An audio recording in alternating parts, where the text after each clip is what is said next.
Get pumped, Aldo McGregor trailer is officially been released. Take a look, have fun, here to discuss after. This is me on the edge of my seat, Jay.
Team Aldo, Team McGregor, superior fighter, superior trash talker. So that commercial is awesome, and it leads to a very much needed discussion on what is better in terms of promotion, the UFC or boxing. And there's some things that go, like boxing has a history that the UFC does not. But the UFC has some elements at play that we're going to discuss here too. The great article in the New Yorker on Ultimate Fighting versus boxing as well. Make sure to leave that in the comment section below. I actually promise to do that. I know sometimes I forget. Francis. But what promotion involves Frank Ocean? And Jay-Z. And Jay-Z. That is an unbelievable promotion. I mean, it was aired at the perfect time. We just had finished at the end of UFC 187. Yes. And we're thinking, okay, what more can we expect coming up into one of the best months in terms of fighting, right?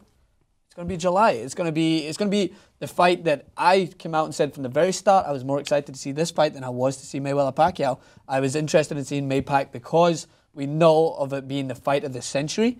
We know it's the two of the best in their prime coming to, well, not in their prime, two of the best to come together head-to-head. But in this fight, for me, the anticipation that surrounded this whole thing has just got me so pumped for it because I do believe that there's a lot of meaning behind the shit talking. I do believe that there's a passion that's driving Conor McGregor on a level that none of us can really come to terms with because every single fight that because he's a maniac. Yeah, well that as well. But every single fight that he's had, he's talked an enormous amount of shit and backed it up. So people are immediately thinking, all right, he's going to talk all this shit, but when it comes down to facing someone who's considered a superior fighter in Aldo, he's just going to flatter to deceive. But I genuinely think that Conor McGregor's the real deal, and I genuinely think that he will beat Aldo.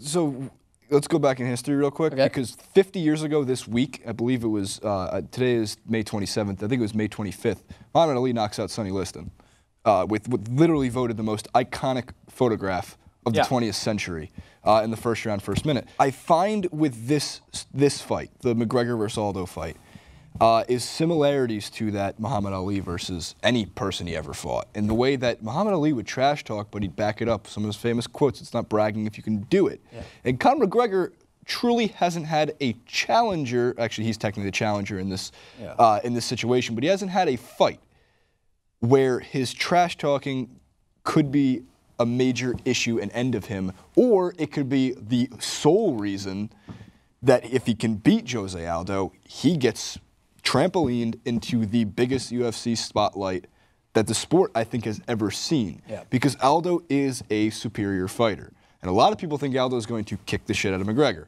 Now, speaking logistically here, hope it's a close fight. We hope it's not a Maypac situation where it's like that. But promotionally wise, my question for you is, who's the face of boxing? This is a rhetorical question. That's one thing that is a problem. They don't have. They don't have a face of boxing Who's the face of the UFC? Right now?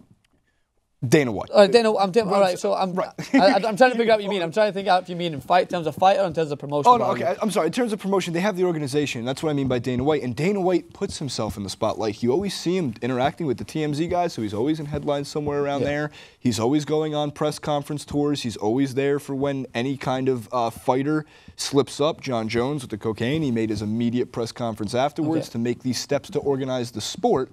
It's what boxing never had. And the one thing that boxing that I've said is the problem is there are far too many different categories, far too many different weight classes, not as much weight classes, but different belts you can fight for based on the organization. In the UFC, you've got straight weight belts to fight for, right? There's featherweight, there's heavyweight, there's heavyweight, middleweight, welterweight. But it's not as much. The weight class is fine. I'm talking about there's no different organization. You don't fight for the WBO championship in one belt and fight for another in the other. You're fighting to be the best in that weight class. And that's why you get more often, you get more fights from different countries. You get someone like Aldo coming from Brazil to fight someone like Conor McGregor who's coming from Ireland. In boxing, don't get me wrong, but you do get the odd instances where you get a Ricky Hatton coming across to fight Mayweather, but it's not as common. But it's not as common, but it's funny that you mention that because Canelo Alvarez from Mexico is most likely going to fight Carl Froch.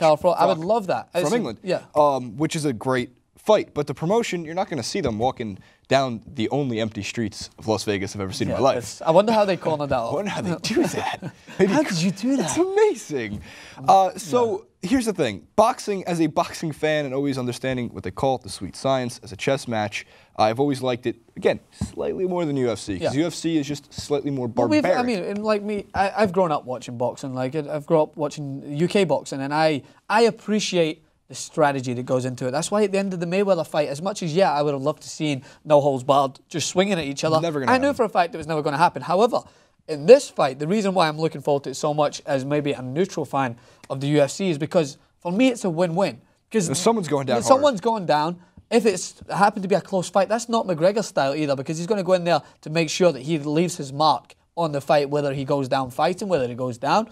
And Aldo himself, I know he comes across in the media between both, he's a little bit more composed. He's going to want to win this fight as well. He's going to want to shut McGregor's mouth up. And as much as the promotional value of it has been a little over the top, I do believe that there's a rivalry there, and I do believe that this will be one of the best fights we'll see all year. 100% agree with that. But also, what's important with the UFC is that they stack amazing fight cards. I talked about this ever so slightly in the UFC 187 clip. Look at 187. How many people were fighting? Cormier Cerrone versus Johnson. Cerrone fought. Chris Weidman fought.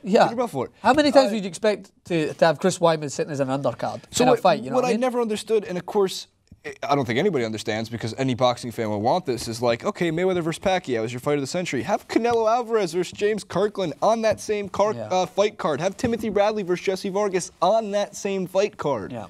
Stack them on top of each other so when you pay for a ticket and you buy the pay-per-view for umpteenth amount of monies, you get 3-4 good chances of seeing a great fight instead of the undercards that people like. I mean, nothing against Peter Quillian and Kid Chocolate. I know he's a great fighter. Great fighter might be a little overstatement. He's a good fighter, but he's not captivating like Canelo Alvarez if you've seen Canelo Alvarez or maybe even Cotto fight before the Manny Pacquiao Mayweather fight, you're going to be guaranteed some boxing that can maybe, just because you don't get it as much in the Mayweather Pacquiao fight, you're going to get an overall great event and product, right? Because you're going to get different styles of boxing rather than just having the undercards, which people may appreciate, but we're going to be realistic here. People were there to watch Maypac, and at the end of the fight, more people than not were displeased and disappointed. Totally disappointed. In UFC, which I think that I agree, I'm in the same boat as you. I prefer boxing because I've grown up with it. I'm now just becoming more and more of a fan of MMA and UFC because I watch it now and I cover it and I'm really interested in it. And the one thing that it does have is it has entertainment value no matter what. When you go to one of these events, you're going to get so many more fights. You're going to get and it's somewhat of it's our humane instinct now watching fights in UFC to want someone to get knocked out. And it's a little barbaric, but that's what makes it entertaining. That's what makes us want to go and watch it. Look again. The barbaric is a strong word. Yeah. But Gladiator is one of my favorite movies. Yeah, exactly. So it's almost like hypocritical of me to say that. Well, there's a reason why people were so gone crazy about the last Alvarez fights, because it was no holds barred. It was great. I mean, someone said that Kirkland's jaw was hitting across state lines. I'm not sure who said that. I think it was me, and I also needed to take a breather after watching that knockout. That was brutal. So it does lead me to one last point, and this is Amir Khan, who I couldn't find his original quote, and I know he said it via Instagram that he basically was looking past Chris Algieri, and Amir Khan notoriously does this in previous fights because he wants Mayweather. I want us to take a look at what Amir Khan said. I've made the mistake of looking past opponents before. I'm not going to make that mistake again. I'm within touching distance of a big mega fight. But like I said, we have to get past this fight on Friday night. Hopefully we get past this in good fashion. And I think Mayweather fight will be there. You dumbass. You're still looking past the fight against Chris Algieri. And look, as Fight Tips has said to us before, and Britton Hart, Chris Algieri is one of the most respected fighters in boxing because he trains hard, he works hard. And I know that sounds like common sense, like they all train hard, they all work hard. Chris Algieri is a good, upstanding citizen. Yeah. And now everyone's rooting for him. And Amir Khan, again, you get a nickname and you get the word glassjaw thrown around for a reason. Amir Khan digs himself these big-ass holes, somehow finds a way to climb out of them either by a 12-round decision or sometimes a TKO or knockout itself. But here's the problem, Amir Khan. Master yourself a promotion by focusing all that energy against Chris Algieri because you gotta fucking beat him before Mayweather kicks your ass in 12 rounds. And look, it's not like Amir Khan was going to beat Mayweather 5 years ago, 10 years ago, or in 3 or 4 months. Yeah, I know. I understand what you're saying, and we've had this discussion. By no means do I believe that Amir Khan would be able to beat Floyd Mayweather. I'm looking forward to it, but I'm not him, so I can look forward to it if I want. I'm thinking if Amir Khan beats Algieri, I have said it before, it would be a more interesting fight than seeing Mayweather versus Pacquiao, because I think that would be a more interesting fight. Not to say obviously one, because Amir Khan would probably come into it without having a ripped shoulder, so he would be able to fight to his full potential. But speaking of, might be retiring. Yeah, it might be retiring, we heard, but we're not really sure about that at the moment. But I agree with you what you're saying with Amir Khan. He's always had the problem of running his mouth. He's been like this ever since his Olympic gold medal days and when he came into professional boxing. But okay, so the whole point I wanted to make about Amir Khan, wrapping up overall, here we go. Why doesn't Amir Khan talk like Conor McGregor? Why do you mean? What I'm saying. Oh, he doesn't talk in terms of. Why doesn't like if he's gonna trash talk, have some twist to it, have an art to it, have fun with it. Because could he one like thing McGregor is McGregor's unbeaten at the moment, right? So So this is another ridiculous point. McGregor has fought competition in a UFC standpoint that's not nearly as tough as what Amir Khan has fought some tough fighters, and Amir Khan was a lot of talk before he got hit down. Before he hit the canvas and started to realize, okay, and he said it there, but he kind of went back round. It was a bit of a ridiculous quote, but he did realize I've looked past opponents before, and it's bit me in the ass, and sometimes hurt my chin. He's many times still looking past. But at the same time, he's like, I've looked past it, but I can still see it. You know what I mean? I can still see where I would like to get to. So you're automatically underestimating your opponent if you can already envision that in the future. And Algieri's someone who, for me, would use this as incentive in this fight, and I definitely would not look past him in this fight. No, I'm betting on Algieri because I'm biased and I don't like Amir Khan. I'm allowed to say it. Full disclosure. So subjective.